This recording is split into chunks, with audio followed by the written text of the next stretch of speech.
Hello and welcome to The Man from Hildebrand. It was last week when I did the history of the James Bond video games, and I said that that may be the last episode before Christmas, but here I am again. Now, it's because I've just found a few other bits to kind of discuss and talk about. It's not really much of a news roundup, but it's just things I kind of think it's worth mentioning. So, I'm going to be doing a couple of product reviews. One which is I would recommend to buy. The other is to avoid like the plague. Um, I'm probably going to get a bit of backlash for that, but I don't really care because I've always said from the beginning that the idea of this video is to kind of sort of filter the nonsense and give you a logical, straightforward, reasonable explanation of all things Bond. And then there's a few other bits which I'm going to discuss as well.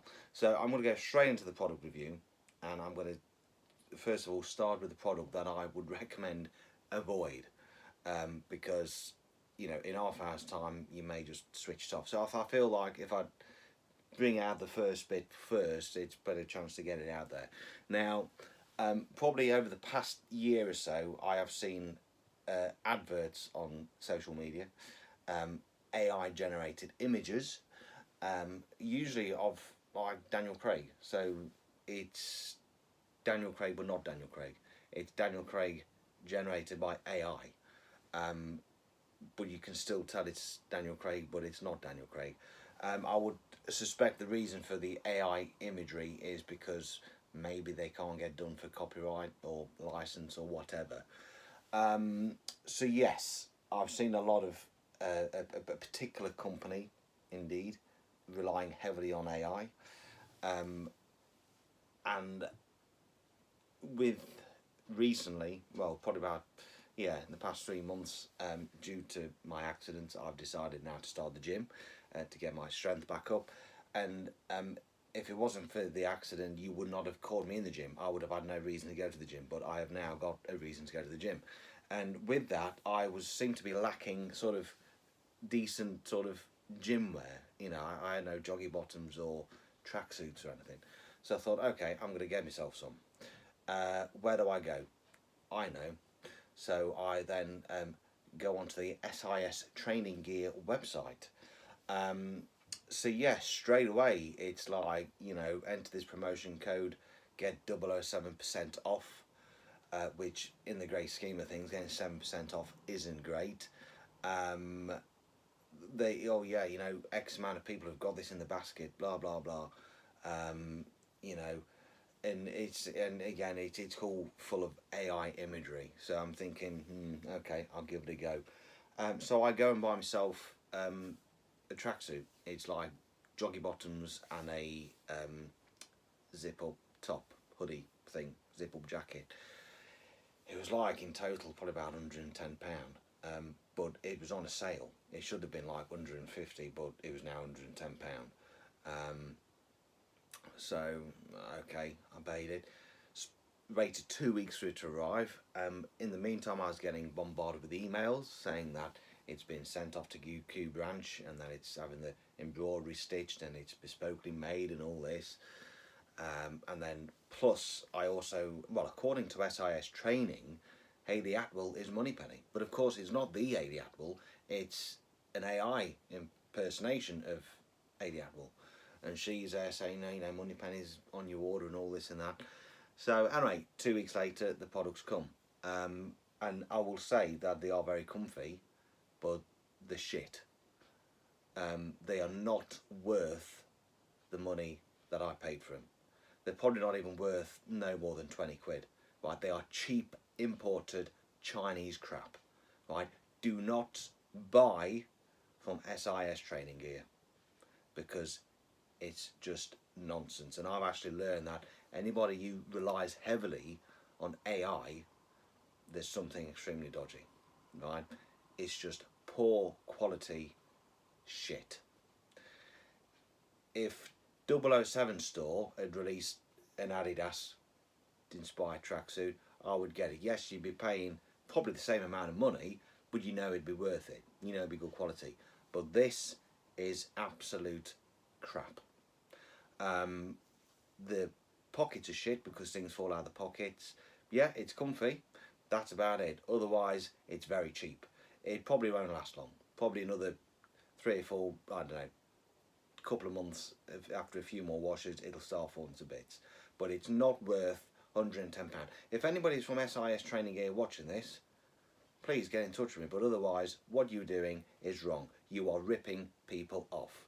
And since I've bought that, all I'm getting now is, digital creators on Facebook advertising SIS Training Gear. Again, using AI imagery, using tagline, wear this and be like James Bond and all this. And it's like, well, back in the 1960s, it was, you had the tagline of, every man wants to be James Bond, every woman wants to be with him.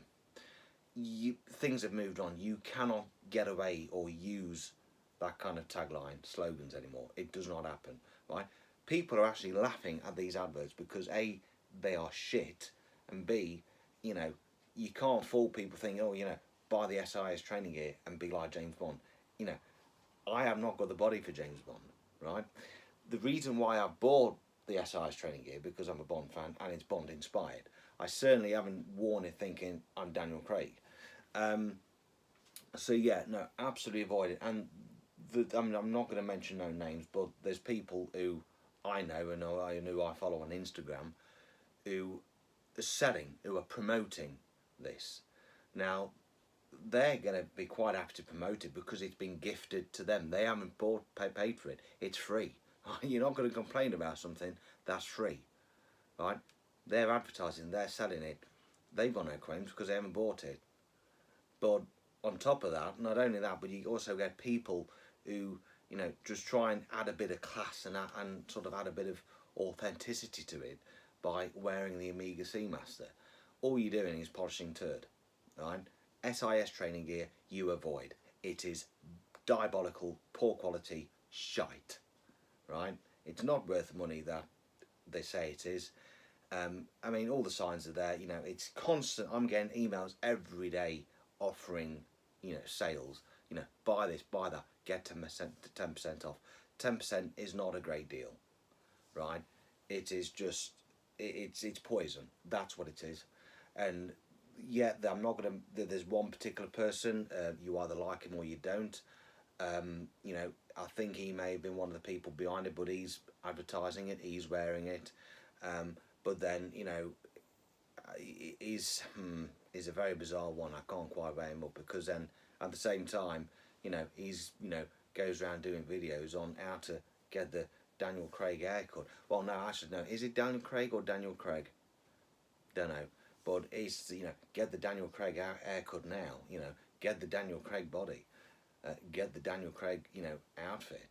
It's just cringeworthy shite. So SIS Training Gear, avoid like the plague. Do not buy. Do not fall for all the adverts because as soon as you go on the website, it screams out problems. They can't be doing that well if they're constantly promoting sales, right? One of the products is even stated as being out of stock, but yet when you click on it, it says, oh yeah, 5 Bond fans have already got this in the basket. Well, how can they have it in the basket if it's out of stock, right? It's bullshit. It's lying. Right? I don't know who's behind SIS Training Gear, but, they need to just, unfortunately, the thing is with the Bond community, yeah, you can go in with a bit of a niche kind of market. You can go on for so long, but word will soon get round, and you'll realise that actually it's not. The reality is they're probably not. Well, they know that they're not good, and they know that they're not making that much money, but which is why, what they say on the website that, oh yeah, X amount of Bond fans have bought this. It's just bollocks. It's just trying to kind of get you in. And unfortunately, I was one of these suckers who fell for it. I've got what I've got, but I'm certainly not going to buy from them again. Definitely not. So yes, SIS Training Gear, avoid like the plague. However, what I recommend you do buy, which would make great little stocking fillers, is these little gems. Now, So I've got the Thunderbolt DB5. These are from a Mini GT, and I've also got the to my advertised BMW 750. I mentioned these at the beginning of the year. That Mini GT had got the license and is releasing a series of 1/64 scale Bond models. I'm not too sure how many are available in the set, but I've just really got them for the packaging. So you can get 3 variations. You could get the English, French and the Japanese. This is a Japanese one, mainly because of Japanese artwork. I'm a sucker for James Bond Japanese artwork. So yeah, and obviously, you know, like you've even got a lot of Japanese Thunderbolt in Japanese there, and the artwork. So initially they do come in blister packaging. What I would imagine would happen is if you took them out of the blister packaging, the car would fit into the box, and then you'd have the back card loose. But no, these are like between £15 to £20. You get them off eBay. I'm sure you can get them probably from somewhere else. But yeah, I mean, I'm not too sure how many they are, but they do vehicles up from No Time to Die, and they do Hinks's Jaguar from Spectre, which is pretty cool, because I'm very surprised Corgi never even released that. So yeah, I mean, they're not very big, but they are, you know, really cool and really reasonably priced vehicles. I mean, even the missus says they're quite cool as well, so that's a good thing. So yeah, I've also got the Mustang Mach-1 that's on its way. So yeah, I've got to try and figure out how many models there is, and try and but the beauty of collecting is the hunt. That's what I've always liked, to try and track them down. So even if you go to toy fairs, I might just keep an eye out for them. But no, they are really cool models. They do remind me very much of the Johnny Lightning series that they did probably about 20 odd years ago, and the original, bear with me, I mean, they're exactly the same size. I do find the Mini GT is probably better detail because I've got the wheels right on that. The wheels on there aren't quite right, but yes, exactly the same size, really cool. Well, for them, the Mini GT, really cool packaging. These are the Corgi ones from 20 odd years ago. So yeah, that the Mini GT is basically modern equivalent to that. And of course, the Corgi ones in America were part of the Johnny Lightning range. So I'm suspecting that they and the Johnny Lightning would have been made in the same factory, but for the European market, that have been branded as Corgi. In America, that have been the Johnny Lightning. And I think Johnny Lightning actually did a lot more, did a wider range as well. For the Corgi ones, there was only 10 of these models available, which went from Doctor No, Goldfinger, Thunderball, You Only Live Twice, Majesty's, Diamonds, Spy Love Me, Few Eyes Only, The Living Daylights, and Goldeneye. Johnny Lightning did a load more. So yes, I would definitely. So don't buy SIS training gear, because the price you'd pay for a tracksuit outfit, you could probably get about 6 or 7 of these. But they are really cool models, and I just absolutely love the artwork and the presentation. So yeah, I would highly recommend the Mini GTs. And I say, I've got the Diamonds Are Forever Japanese edition of the Mustang Mach-1 coming maybe probably after Christmas now, but they are really cool, so I definitely recommend them. So in Bond news, on the 3rd of December, tickets was available for Casino Royale in concert, which will be performed on the 30th of December next year, so you literally got a year's ahead. The Casino Royale in concert is to commemorate the 20th anniversary of the film. You've got London Philharmonic Orchestra with David Arnold leading his way. They've got a matinee at 1 o'clock and an evening performance. I will probably, whether or not how quickly the tickets have sold out, I don't know. I know when we looked, it was just trying to get a hotel, because the thing is, it's kind of around New Year's Eve as well, you know, New Year's, which I can imagine London being absolutely packed. So currently, as it stands, I've not got a ticket for that. It's also, just with me not working, I've got to be a bit careful and all that. So anyway, yeah, Casino Royale 20th anniversary concert hall. I think 2017 was the last time they did Casino Royale at the concert hall. It was just not long after Chris Cornell had passed away, because David Arnold ended up singing "You Know My Name" himself, which I would imagine might be the same kind of setup this time. So yeah, I mean, I only went to the Skyfall in concert, which was back in 2019, and absolutely loved it. Even though I've seen the film loads of times, it kind of, listening to it with a full live orchestra, kind of gave me a fresh appreciation of that score. And that was actually conducted by David Newman, who was the brother of Thomas. Now I went to the matinee on in the evening. I think Thomas Newman and Sam Mendes was actually there, so I kind of missed out on that. But yeah, we went to the matinee, which was a really good, really good performance. Now, what the chances are, I don't know. But if they ever did Moonraker in concert with the music that La La Land had gave us, the kind of full sort of, score that was intended for that film live, that'd be absolutely brilliant. But I don't think. I mean, these sort of films in concert is a relatively new concept. It must be because maybe people appreciate film music more. But they've obviously done Star Wars, they've done a lot of the John Williams films, and I think may have done some of the Zimmer films. But yeah, I kind of feel Casino. I think, why not just go and do all the older Bond films like Thunderball or The Majesties? Go right. Just explore the older films with a live orchestra. Yeah, I think that'd be worth doing. So yeah, you've got Casino Royale in concert, 30th of December next year. Not too sure how much the tickets are. Go onto the Albert Hall website and have a look. Right, another thing is, oh yes, Ian Fleming Publications have announced the 20th anniversary edition of Silverfin. This is a paperback edition. I would imagine it's probably got like an introduction or forward by Charlie Hickson maybe. But yeah, the artwork, it's still pretty cool. It's nothing it's not enough to make me go and buy it. It's not like it's a Folio Society edition, which will be very good. But no, it's just a paperback. If you go on the Ian Fleming Publications, you can order it. I think it'd be released in January next year.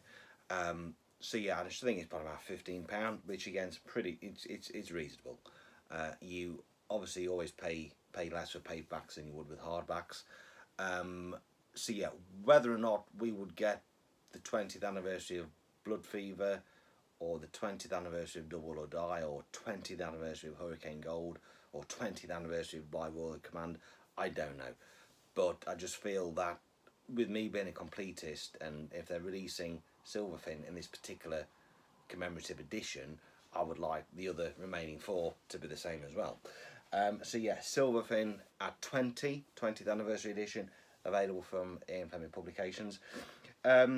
Now, in terms of who would be the next Bond, it's now been floating around that Callum Turner is apparently a favourite for Denis Villeneuve. This is how true it is that Denis Villeneuve has approved of this, I don't know, but apparently Callum Turner is a favourite for Denis Villeneuve. Now, Callum Turner, again, I thought, well, who's he? So I had to Google him. He appeared in The Masters of Air, which is an Apple TV series, which I have seen, but to be honest, he clearly didn't have that much of an impact on me because I couldn't remember who he was. But yeah, he has been in a few other things, and he kind of ticks the boxes. Don't forget, a few months ago it was specified that it had to be an unknown actor in his early 30s of British origin. This is so Callum Turner ticks that. The wife says, well, he's not exactly good looking, but then again, Bond isn't supposed to be good looking. Daniel Craig was considered not to be good looking. He was rugged, and that's exactly what Bond is, you know.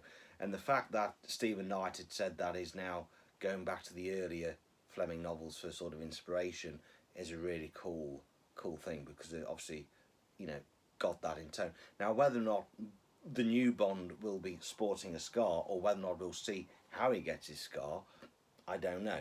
But yeah, Callum Turner. Um, the thing is, I mean, not only does, I mean, this was on social media, you then get the general public putting their pence in, and then obviously some Bond fans are like saying, well, I've never heard of him. And it's like, well, that's the whole idea, you know. He's still an actor, but he's not big.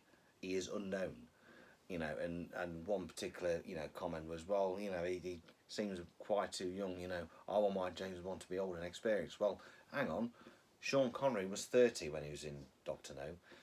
George Lazenby was 29 when he was in Her Majesty's Secret Service. Daniel Craig was only 38 when he was in Casino Royale. Callum Turner's 35. So you've only got like 2 or 3 years between them. But then when it comes to the actual filming of Bond 26, when the camera rolls, it could be 26, 27, 36 or 37. So even though they're after a really young Bond in their early 30s, yeah, I would probably actually take Callum Turner as a pinch of salt due to the age, because by the time they start filming, he's going to be sort of late 30s. So maybe, let's say if production for Bond 26 starts 2028, 2027,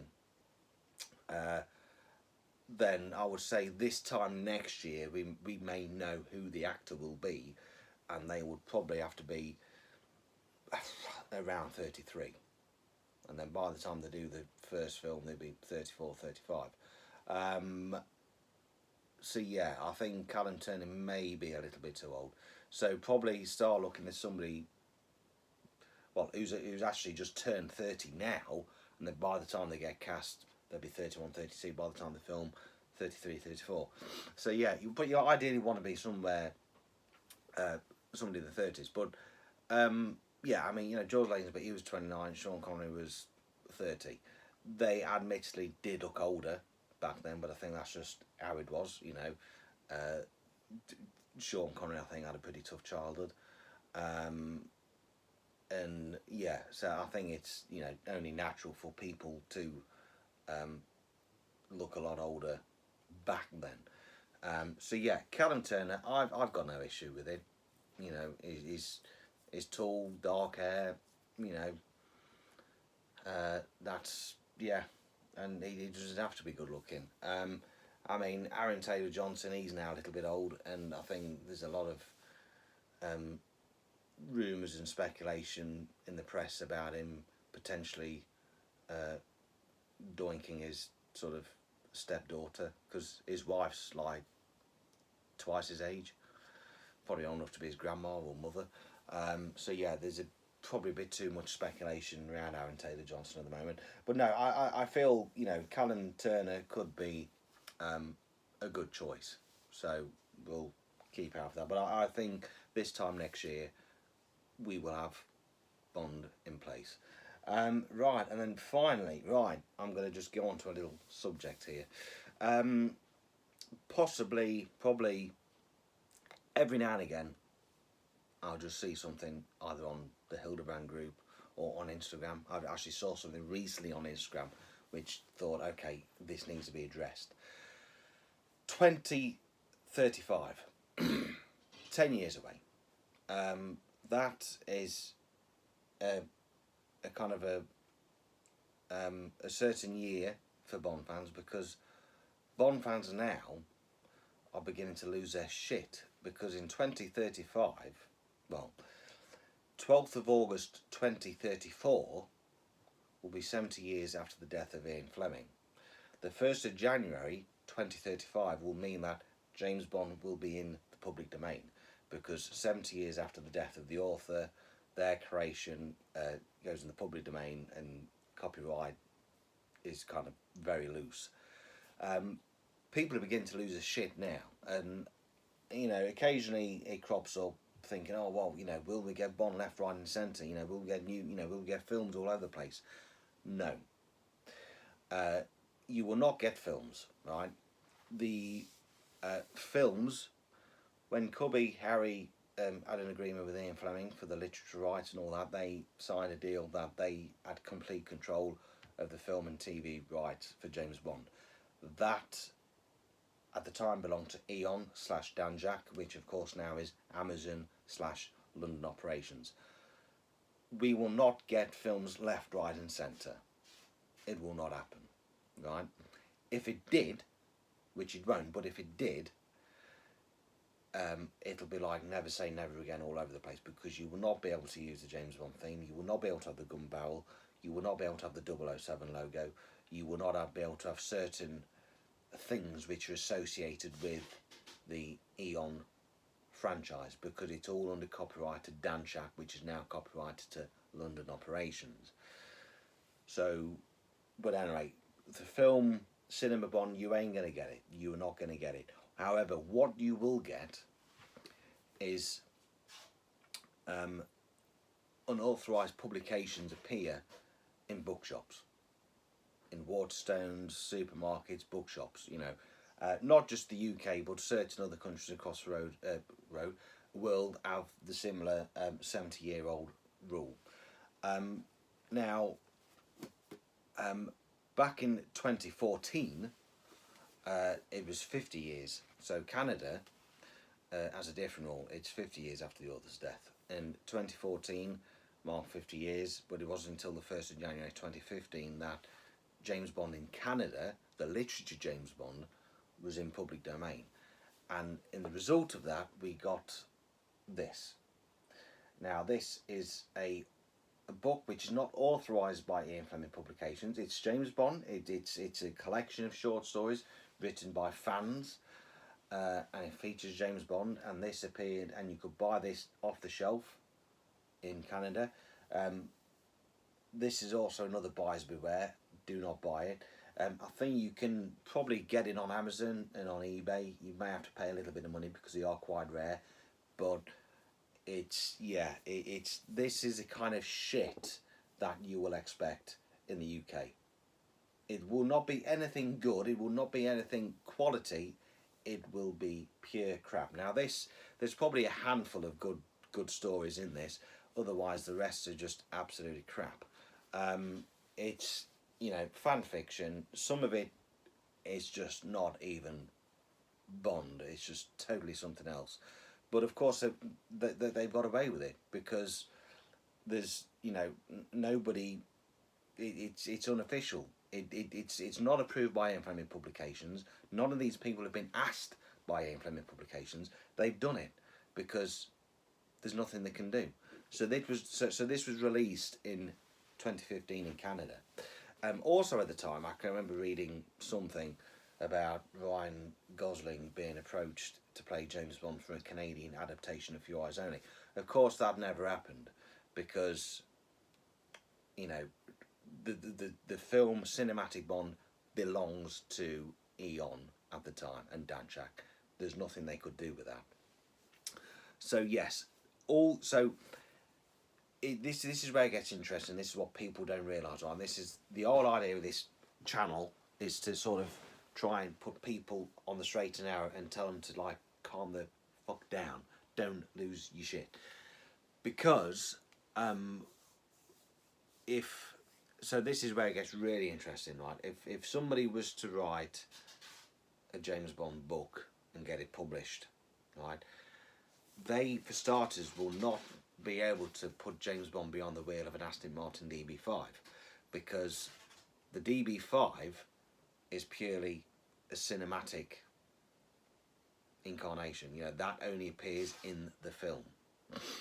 You could put him behind the wheel of a DB3 a DB Mark III, because that's what he drove in the novel Goldfinger. You could put him in the wheel of a Bentley, because that's what appeared in the novels. But you cannot put him behind the wheel of a DB5. You cannot have him having flirtatious scenes with Moneypenny, because that's a film thing. In the novel, it was totally opposite. In fact, Moneypenny only appeared in the later novels. I mean, Bond's. I mean, so Moneypenny was M's secretary. Bond's personal secretary was Lolita Ponsonby. So yes, you could write about Lolita Ponsonby because it's the literature Bond, but you cannot really have flirtation scenes with Moneypenny because that's a trademark of the film Bond.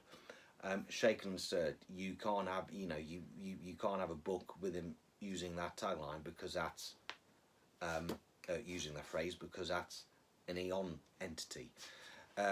Q Branch, if you used to write a story, it would be about Major Boothroyd of Q Branch. You can't call him Q because that's a film entity. Felix Leiter, you could write about Felix Leiter, but he would have to be with having a hook and a leg. You can't you can't have a story where he's got like all limbs attached because that is a film entity. Obviously, we had to wait 16. Well, it was until License to Kill where we saw how saw the beginning of him losing his arms and legs. But after that, we never saw him again. He never appeared in the Pierce Brosnan films. And when he came to the Daniel Craig films, he was kind of revitalised and reincarnated as by a different actor with all limbs. But the really interesting one is Spectre. You cannot even use Spectre. Now, even though Spectre first appeared in the 1961 Thunderball by Ian Fleming, of course, that was written with Ian Fleming, Kevin McClory and Jack Whittington. McClory had taken Fleming to court over the right of Spectre and all this. In the end, McClory actually won the rights to use Spectre, but then when McClory died, Eon came along and got it from his estate. So in a full circle, Spectre now belongs to Eon, aka Amazon London Operations. So that is now a film entity. You could, have him battle and smirch, not a problem, but you cannot use Spectre. So when 2035 does come, in the UK and several other countries across the world after this 70-year agreement, you will get crap like this, but this crap like this will be very limited because there's not much you can do with it. But then you get to America, it gets even more complicated and even more interesting because you get even more limited because anything before 1978, novels or anything, has a 90-year lock on it after the author's death or the title or the novel. So if you're going to go down that route in America, yes, you could write fan fiction which obviously isn't related to the cinematic franchise of Bond, but you would not be able to reference any of the novels, any of the Fleming any novels full stop. You won't be able to mention Le Chiffre or Casino Royale or Hugo Drax or Mr. Big or Goldfinger because they've got a 90-year lock. Now, in 2043 would mark 90 years after, in America, would mark 90 years after Casino Royale was published. 2043 is when Casino Royale then comes in the public domain, so you have more freedom.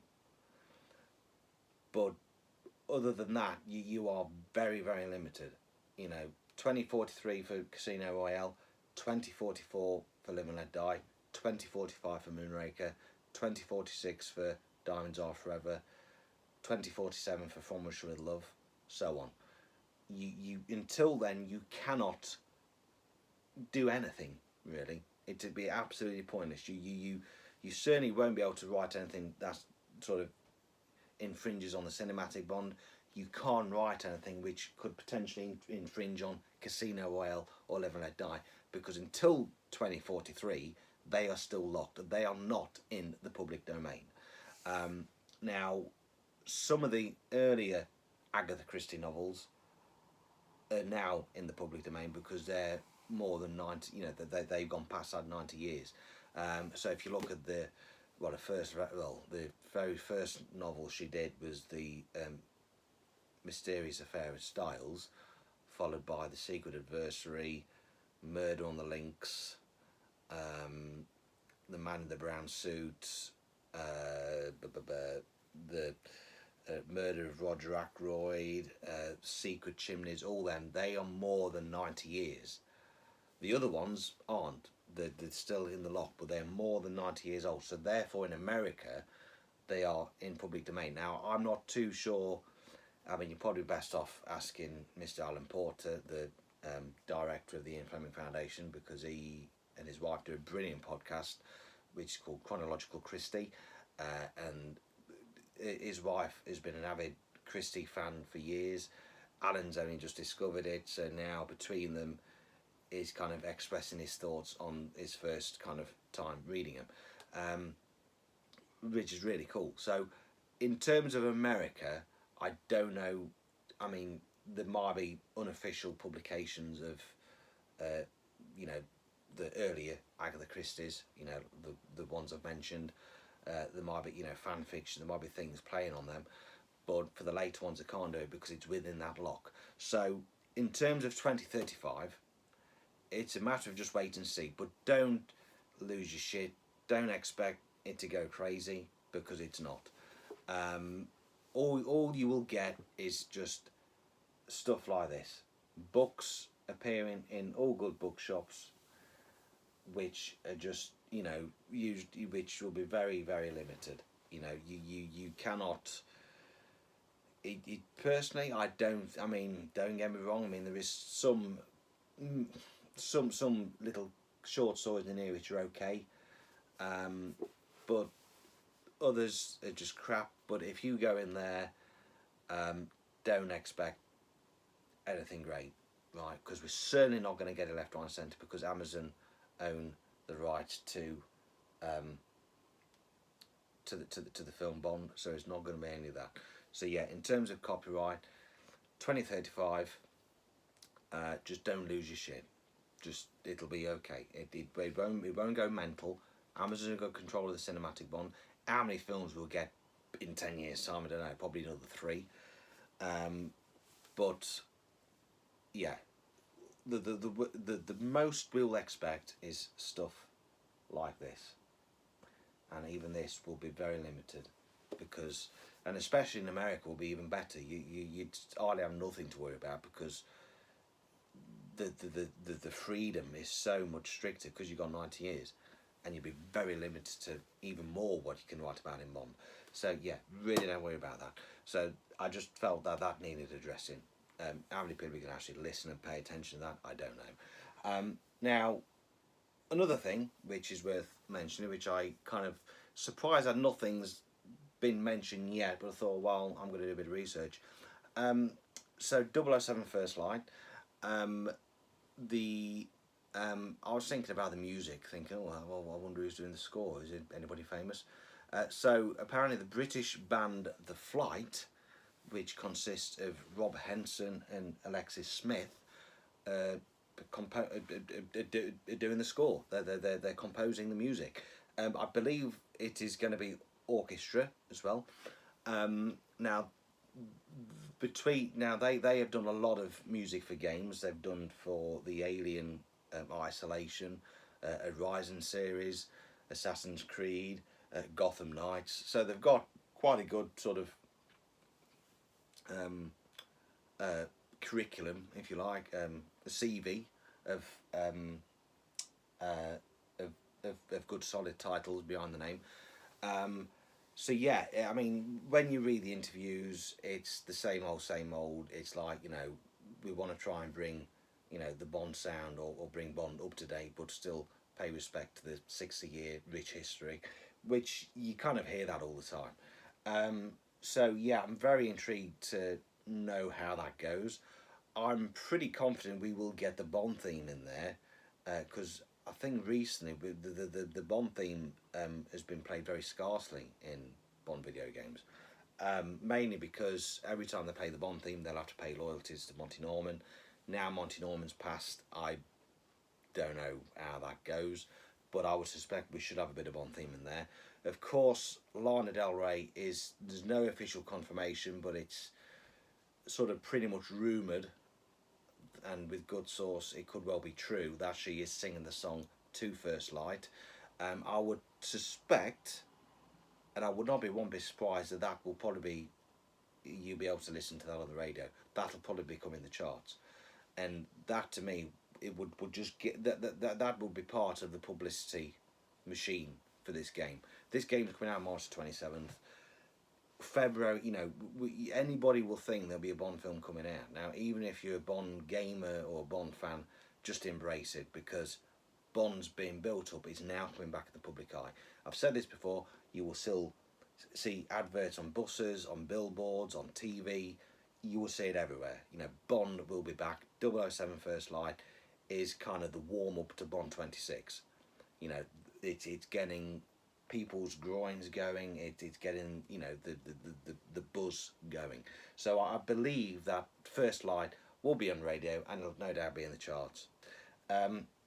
In terms of the actual score itself, I would not be surprised if it is available to buy on CD, which isn't new, because I think To My Never Dies computer game from the PlayStation, the soundtrack was available to buy, as well as a From Russia with Love video game soundtrack and Quantum of Solace video game soundtrack. They were available to buy.